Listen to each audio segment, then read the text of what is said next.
एखाद्या सिनेमाचा सीन वाटावा इतक्या ड्रामॅटिकली थालापती विजय तामिळनाडूच्या मुख्यमंत्री पदावर आला काय आणि त्याने एक एक धडक निर्णय घ्यायला सुरुवात केली काय? सध्या देशात विजयचीच चर्चा सुरू असताना त्यात आणखी एका चर्चेची भर पडली, ती म्हणजे त्याने आपले OSD म्हणून राधन पंडित यांना नियुक्त केलं. आता ही व्यक्ती काय राजकीय किंवा प्रशासकीय क्षेत्रातली तज्ज्ञ व्यक्ती नाही आहे, तर ते आहेत चक्क ज्योतिषी. हो, विजयने आपल्या शपथविधीची वेळ ज्यांच्या सांगण्यावरून ऐनवेळी बदलली, इतकी त्याच्या जवळची ही व्यक्ती. इतकंच नाही तर आजवर देशातल्या अनेक दिग्गज लोकांनी हायर केलेली ही व्यक्ती. पण विजयचे OSD म्हणून त्यांची निवड होते नव्हते तोच त्यांच्या नियुक्तीला विरोध होणं सुरू झालं. त्यानंतर विजयने तडकाफडकी त्यांना पदावरून बाजूला सुद्धा केलं. पण केवळ तामिळनाडूतच नाही तर देशातला एक मोठा ज्योतिषी म्हणून त्यांचं नाव आहे. तर राधन पंडितांचा बॅकग्राऊंड काय आहे? बॉलिवूड सेलिब्रिटींपासून ते मुख्यमंत्री पदांपर्यंतच्या नेत्यांपर्यंत कोण कोण आहेत त्यांचे आजवरचे क्लायंट? विजयबद्दल त्यांनी काय काय भाकितं वर्तवली होती जी खरी झाल्याच्याही चर्चा होत आहेत, हेच जाणून घेऊयात आजच्या व्हिडिओतून. नमस्कार, मी संकल्प पाटील आणि तुम्ही बघताय लगाव बत्ती. राधन पंडित हे नाव जरी आज चर्चेत असलं तरी ते आपल्याला माहिती नसलं तरी राजकारण, उद्योग आणि बॉलिवूड क्षेत्रातल्या लोकांना ते परिचयाचं आहे. तामिळनाडूतल्या बऱ्याच लोकांना ते माहिती आहे. राधन पंडित हे तामिळनाडूतल्या एरोड इथले साधारण 1983 पासून ते ज्योतिषशास्त्रात आहेत. इतकंच नाही तर अंकशास्त्र, मानसिक आरोग्य यांचं ज्ञान त्यांना आहे. त्यांची सुरुवात तामिळनाडूपासून झाली. तामिळनाडूच्या माजी मुख्यमंत्री जयललिता यांचे ते निकटवर्ती होते. 1991ला जयललिता निवडून येणारच असं भाकीत त्यांनी बरंच आधी वर्तवलं होतं. पण द्रमुक सत्तेवर येईल असं म्हणणारा वर्ग मोठा होता. पण जयललिता सत्तेवर आल्या. 1994 ते 97 हा काळ जयललितांना अवघड जाईल असं ते म्हणाले होते. आणि याच काळात जयललिता सत्तेत नव्हत्या. नंतर त्या पुन्हा सत्तेत आल्या. त्यानंतर अनेक छोट्या मोठ्या गोष्टीत जयललिता राधन पंडितांचा सल्ला घ्यायच्या असं बोललं जातं. राधन पंडितांची लोकप्रियता दिवसेंदिवस वाढू लागली. पण 2014ला जयललिता या बेहिशेबी मालमत्ता प्रकरणी गोत्यात आला.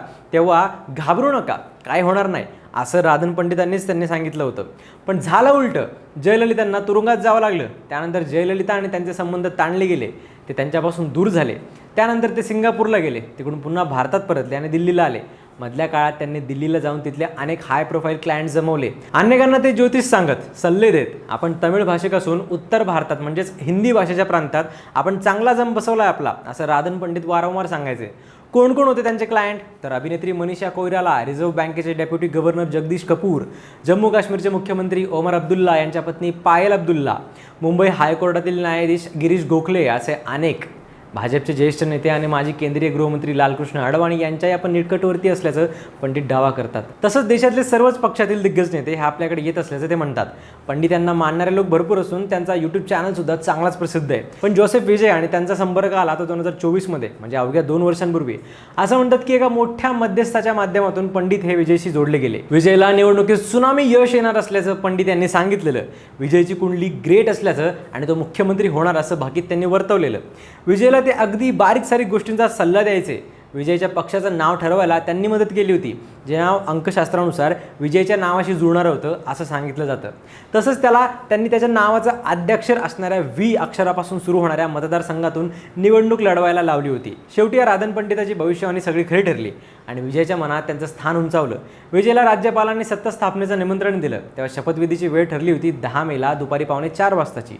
पण राधन पंडितांनी ती ऐनवेळी बदलायला लावली आणि मग सकाळी 10ची वेळ निश्चित केली गेली असं सांगितलं जातं. त्यानंतर विजयने चक्क या राधन पंडितला आपला OSD म्हणजेच ऑफिसर ऑन स्पेशल ड्युटी म्हणून नियुक्त केलं आणि ज्योतिषी असणाऱ्या या आपल्या जवळच्या व्यक्तीला चक्क एका अधिकृत पदावर आणलं. हा निर्णय त्याने भावनेच्या भरात घेतला असं म्हटलं जातं.